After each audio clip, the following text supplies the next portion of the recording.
Hello, hi everyone. So, if you are looking all updates regarding SSC stenographer and all the strategy which a topper follows, चाहे वो आपके skill test का हो या फिर CBT का, so all thing related to SSC stenographer I post updates here. So welcome everyone to my channel. अगर आप भी SSC स्टेनो का प्रिपरेशन कर रहे हो या फिर करना चाहते हो तो सारे अपडेट्स के लिए मेरा चैनल जरूर सब्सक्राइब कर लेना. And so let's start this video. So इस वीडियो में बात करेंगे मेरी स्ट्रैटेजी एंड मेरे अप्रोचेज. सिंस मुझे एग्ज़ाम देने का चांस नहीं मिला बिकॉज मुझे नहीं पता, अनफॉर्चुनेटली मेरा एडमिट कार्ड ही नहीं आया. And the most important thing जो मुझसे पूछते हैं कि मुझे कितना टाइम लगा, I have given only 3 months to CBT यानी रिटर्न, क्योंकि मेरा जॉब भी है एंड मुझे 9 to 5 वहाँ भी करना था, तो मैंने 3 months डेडिकेटली दिए थे. एंड स्किल टेस्ट के लिए आई हैव गिवन 4 to 6 months. तो मैं दिन में जॉब करती थी और मैं करती भी हूँ बिन, और रात में आकर के घर पे प्रैक्टिस करती थी स्किल टेस्ट. एंड जो लोग मुझसे मैं स्ट्रैटेजी पूछते हैं, just trust me, if I have been given the chance to take examination of skill test या फिर मेरा एडमिट कार्ड आया भी होता तो आई कुड से कि I would have clear it. मेरी इतनी अच्छी स्पीड हो गई थी लास्ट 4 to 6 months में. बट सिंस मेरा जॉब भी है, मुझे जॉब भी देखना पड़ता है, तो अभी थोड़ी डिसकंटिन्यूटी हो गई है. But I am just waiting for SSC calendar to be release. जैसे वो रिलीज होगा मैं फिर से अपने फ्लो में आ जाऊँगी. चलो इस वीडियो में बात करते हैं मेरी स्ट्रैटेजी जो कि मैंने पिछले 4 to 6 months में 2024 के लिए जो मैंने फॉलो किया. देखो, स्किल टेस्ट को ओवरव्यू बताती हूँ होता क्या है. सबसे पहले CBT होता है. अगर आप क्वालिफाई कर लेते हो तो आपको स्किल टेस्ट देना होता है. स्किल टेस्ट में क्या क्या होता है, पहले तो हमारा शॉर्ट हैंड टेस्ट होता है एंड उसी को यानी टाइपिंग फॉर्मेट में टाइप करना होता है, which is called typing test. 2 test and 2 grades होते हैं. सबको पता होगा, जो लोग प्रेप कर रहे हैं, जो नहीं भी प्रेप कर रहे हैं वो सुन लो. 2 ग्रेड्स होते हैं, ग्रेड C, ग्रेड D. ठीक है, ग्रेड C हमारा थोड़ा सा डिफिकल्ट होता है, ग्रेड D थोड़ा सा लीनियंट होता है. जो पहला स्टेज होता है वो है सॉर्टेड स्किल टेस्ट. उसमें 10 मिनट दिए जाते हैं स्पीड के लिए.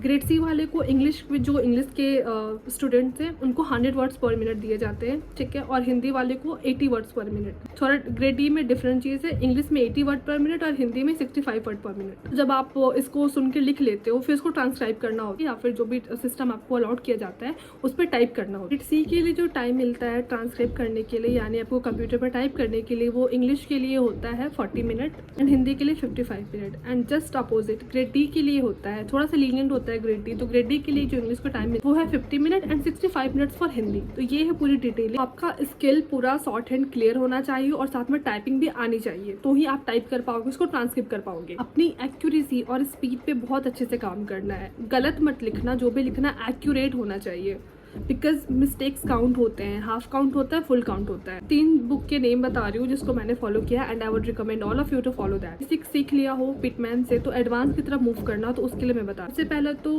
पिटमैन का न्यू एरा है. ठीक है, इसको फॉलो करना, इस बुक को. और साथ में मंथली प्रोग्रेसिव शॉर्ट हैंड की बुक आती है KC की, वो मंथली मैगजीन है, तो उसको भी आप फॉलो कर सकते हो अच्छी स्पीड के लिए, कॉम्बिनेशन ऑफ वर्ड्स के लिए. नाउ KC की मैगजीन्स 1 to 6 पहले लगाना, फिर 19 से 24 ये सब आप लगा सकते हो KC की मैगजीन. एंड साथ में अगर डिक्टेशन चाहिए तो आई वुड सजेस्ट कि अगर ऑफलाइन क्लासेस नहीं मिल रही हैं तो ऑनलाइन के लिए आप यूट्यूब पे एक चैनल है, मैं मेंशन कर रही हूँ. ठीक है, वो चैनल में वो डिक्टेशन देता है और वहाँ से सुन करके आप 30 स्पीड से स्टार्ट है, 30 से आप सिर्फ 50, फिर 50 70 वहाँ से डेली प्रैक्टिस करके आप मूव कर सकते हो. इससे पहले कि बेसिक सीखो, B it Hindi B it English. और हाँ, हिंदी के लिए ये वाली बुक में मेंशन कर रही हूँ, ये हिंदी के लिए बेस्ट है प्रैक्टिस करने के लिए, तो इसको भी ऐड करना. कोई कोचिंग ज्वाइन करके सीखना, तो पहले बेसिक सीख ले, फिर बेसिक सीखने के बाद ये न्यू एरा की पिटमैन की बुक मैंने बताई और साथ में KC की बुक्स बताए.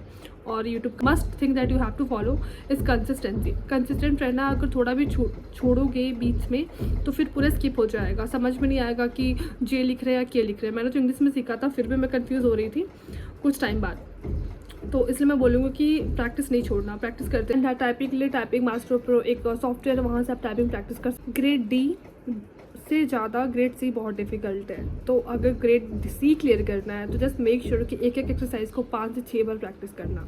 एंड मेन थिंग, जो खुद लिखा है उसको समझ में भी आना चाहिए कि मैंने लिखा क्या. कभी ऐसा होता है कि खुद भी लिख करके और भूल जाओ कि मैंने लिखा क्या है, तो इतनी अंडरस्टैंडिंग डेवलप करने की कोशिश करना कि जो लिखा है उसको खुद भी पढ़ना. ठीक है, और जो भी टीचर है तुम्हारे, जो भी मेंटोर है, जो तुमको मेंटर कर रहे हैं, उनसे मेक श्योर कि कुछ चीज़ें नहीं आ रही ज़रूर पूछना.